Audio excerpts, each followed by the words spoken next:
Hi, everybody. I'm Stephen Horvath, and I'm representing this pink mob over here. Make some noise, please. And yeah, I work for Luxo, and I'm the team lead of the browser extension project that we have called the Universal Profile Extension.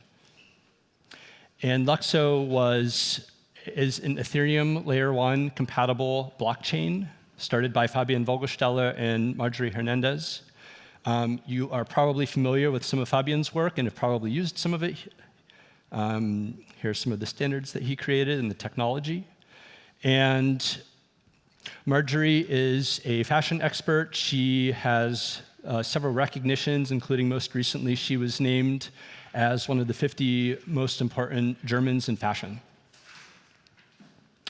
And they came together and created something new. They created a blockchain that focuses and targets the creative economy. What is the creative economy? The creative economy is all about influencers and musicians and artists and writers, basically anyone creating something new, creative, innovative. And it's all about everybody who uses those things, which is basically everybody.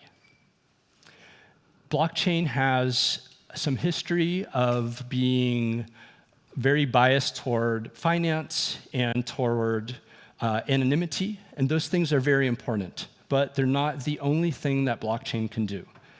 If we look out in the world, people are social. They have identities. They want to show off their identity. They want to get people to know them in different ways. So if we want to make blockchain more usable, if we want to have more adoption on blockchain, we have to look at what are people doing already? What are they able to do and what are they not able to do? These are my parents.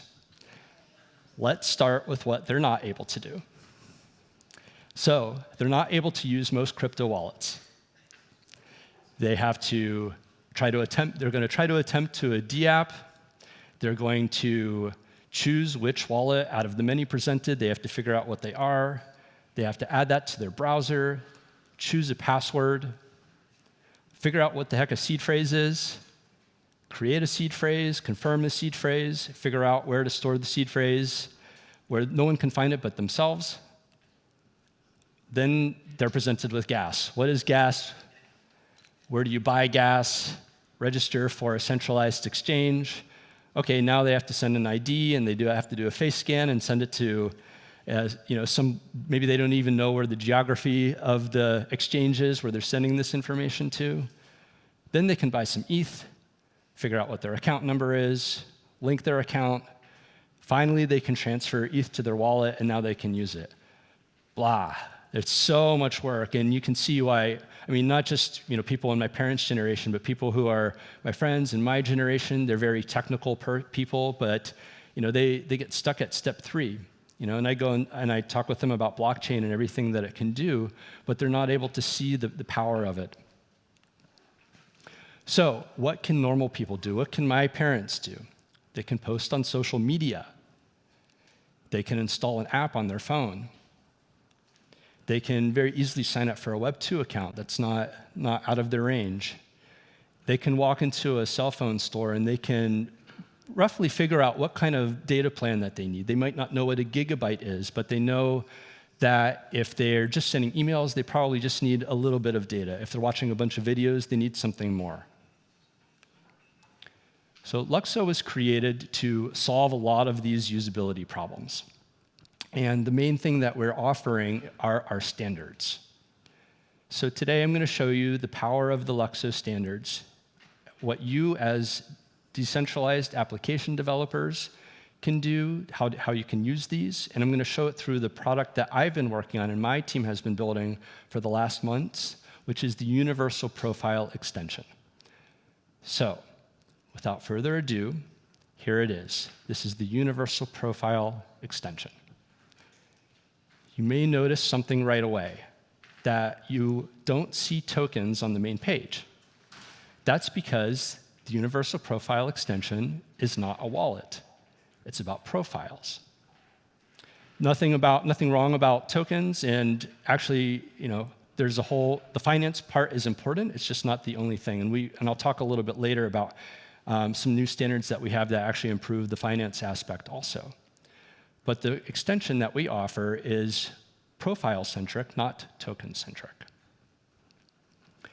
An account on Luxo is more than just a long hexadecimal string.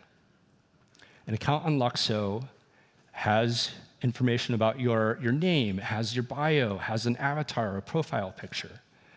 It has all of these things, so an account on Luxo comes alive. Here you can see a user, she's got 3 different profiles. On the left, she's got her personal profile, so you can see she's got, she talks about her fashion, she's interested in music, and she's a traveler, she's got her profile picture. In the middle, this is her business profile.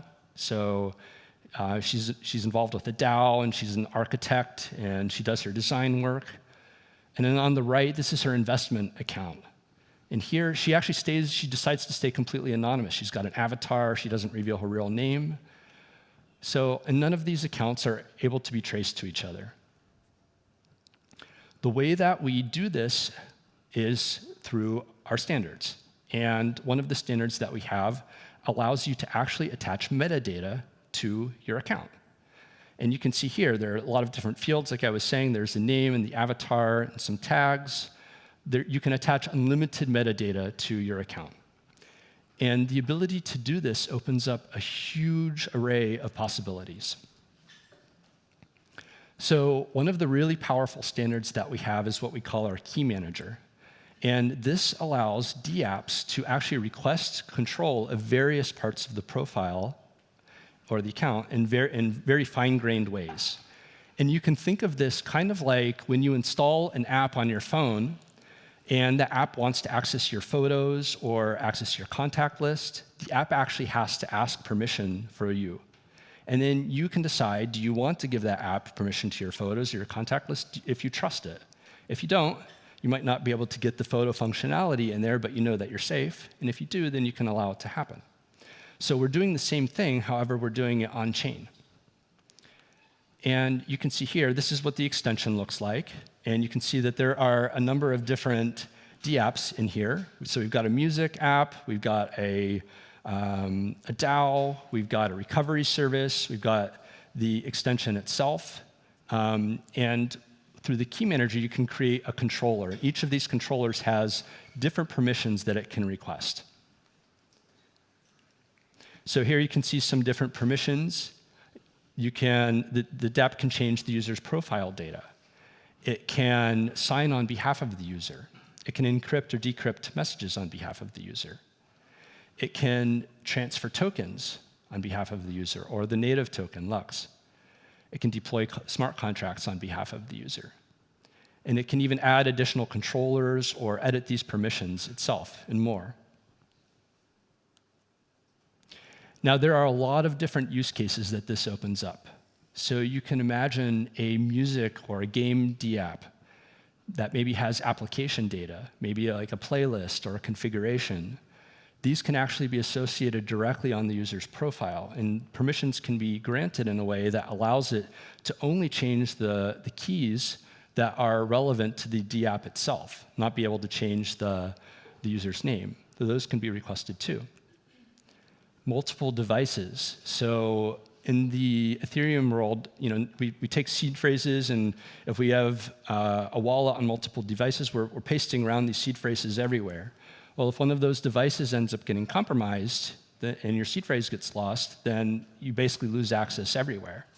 But here, we can actually give a different device. Each device can have its own controller. And by default, that's how the extension works. It'll give, anytime you install it on a new device, it gets its own controller. And therefore, if one of the devices ends up getting lost, you can use another device to revoke access from that first one. Account recovery. So you can allow a third party, either a friend or a service, to if you get locked out of your account, to give you access back to it again. We have this concept of vaults. So you can kind of think about this as like if you're in a family and you've got a child and you want to be able to give a certain amount of tokens or a certain type of token to your child for an education platform or a game, you can grant your child access to this without having them access your entire set of funds. DAO management. So in the DAO, there are different types of users.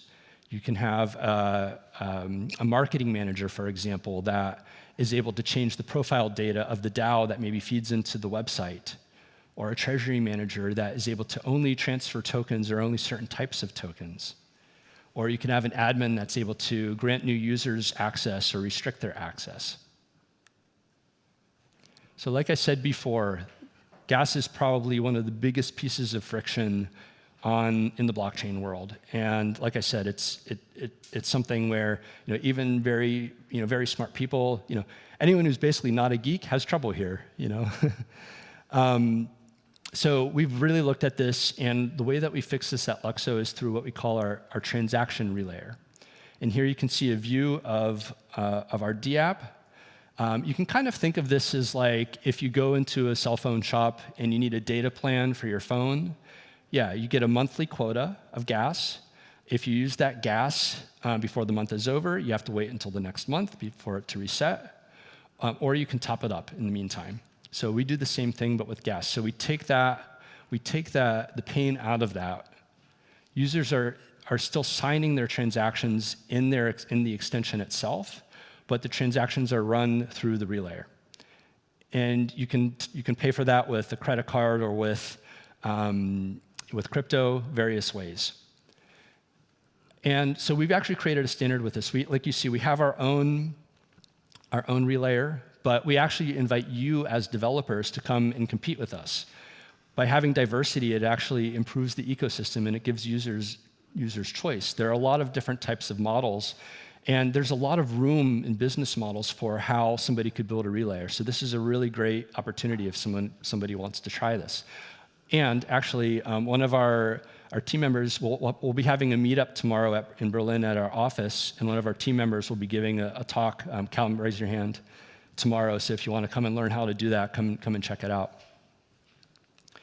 And you can see the extension actually builds natively support for the relayer. So you can see there's the quota mark, the quota amount in there. You can see exactly how much quota you have left. And you can see the drop-down box right above the bar allows the user to select whatever relayer they want. And the DApp can add additional relayers if they like. Digital assets get an upgrade. So this is what I was talking about before. So ERC20 is super widespread. That's what everybody is using, but it has a lot of limitations. And so we've been looking at these limitations about what else can be possible. How can we make this a better experience? So as you probably all know, one of the biggest pieces of friction is if you send your token to an invalid address by accident. So this happens all the time. You think you're on Polygon, but you're actually on Ethereum. You've got an Ethereum address. You try to send some tokens there, but you're actually on Polygon, and boom, your tokens are lost forever. This is happening all the time. And I know whenever I'm sending any significant amount, I'm always double, triple, quadruple checking, and I still end up sweating and feeling nervous about sending something. So at Luxo, what we have is what we call the universal receiver. And an account can be marked as universal receiver. And then if you try to send a token to an account that's not marked as a universal receiver, it's actually prevented on-chain. You can see here the error that you see in the extension when this happens. You can actually override this. So for people who know what they're doing, maybe it's a normal account, but they know what they're doing, you can override that. But that's actually validated on-chain. You have to say that you forced the transaction in order to do that. Another ability is the ability to add unlimited metadata to both tokens and NFTs. And if you've ever developed a DApp that has NFTs or tokens and try to deal with metadata, you know this is a nightmare right now. You always have to rely on a third party to provide this data. Sometimes the third parties are out of sync. You never know who to ask, where to get the right data. It's very confusing. So here on Luxo, everything is on chain and everything is associated with the asset itself. And therefore, if you're a token, if you have your own token or you create an NFT and you want to change some of that data, you just change it on chain and it's updated everywhere. And then lastly, there is what we call a token hook. So in the Ethereum world, if you receive a token, you usually have to rely on a third-party service to do some sort of polling. There can be mistakes. It's a pretty clunky experience. But what we have is what we call a token hook. So what that means is basically every time a token is either sent or received, both the sender or the receiver receives an event to their account. And this first of all, adds a way better user experience. So you can have notifications whenever you receive something, but it also has the ability to programmatically respond to receiving a token. So you could do something like, if you receive a token from a known address, you can forward some % of that token over to a third address, like paying automatic tax payments or paying a contractor, something like that. You can also do something where if you receive a token from an unknown address, you can decline to receive that transaction so it never ends up in your wallet. So you're preventing scam or spam tokens. And lastly, I want to talk about a couple of Dapps that are currently building on Luxo and what they're doing. So this is Universal Page. And basically, Universal Page is an all-in-one NFT marketplace. And it empowers creators to be able to have their own landing page in order to showcase their work. So, and it does three things. It gives you a personal universal page with your own link to show off your NFTs. You can sell NFTs through the platform, and you can do drops here as well. If you have a collection, you can create an account just for your collection, and you can host that right here very easily. And then the second one is Upturn. And what these guys are doing is basically, it's like a loyalty program, but on chain. So basically, you can think of it as if you have, if you go to your local coffee shop and you buy 10 coffees, you get a little card. When you get your 10th coffee, you get a free coffee. This is the on-chain version of that. So basically, what they're doing is if you go to some number of events, or you share some music, on social media, then you can actually get rewarded with tokens. So they're using our token standards in order to do this. And this talk was actually very good timing, because for the last weeks, our team has been really working hard to launch our beta, and it just got released yesterday. You can actually go on CoinDesk, and you can see there's an article written about us. Go and check it out.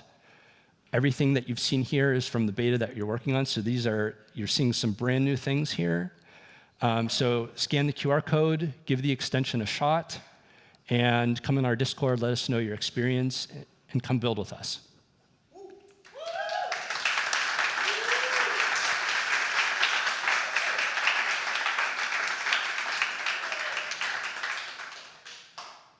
Thank you so much, Stephen.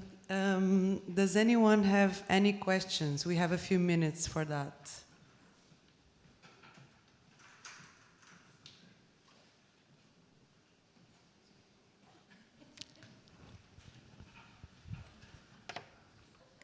I mean, I have a little bit to add. I mean, Fabian here, I'm actually the founder of Luxo.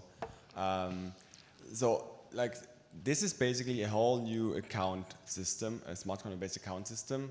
This is the alternative account abstraction, if you will. And it's a standard-based account abstraction. That means it works everywhere, on every chain, but obviously it will be on Luxo first, because we're having all the shenanigans around it. But it really will change the UX problems that we see in the space. You know, I mean, like the talk before, I mean, I wondered that there was not UX as one of the issues talked about, you know, of adoption. I think that's the main actually issue of everything. And we believe we solved that. You know, try out the browser extension and see how easy it is, and you don't need to get Lux or test Lux or anything. You just click through and you have your blockchain account and you can go and fly. And this will be launching on mainnet within the next few weeks, and then things start to get very, very different in blockchain.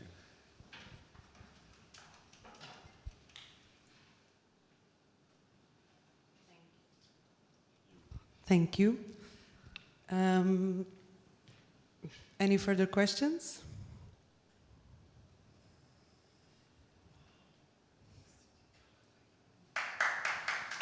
Thank you so much, Stephen, for the great presentation. Thank you very much.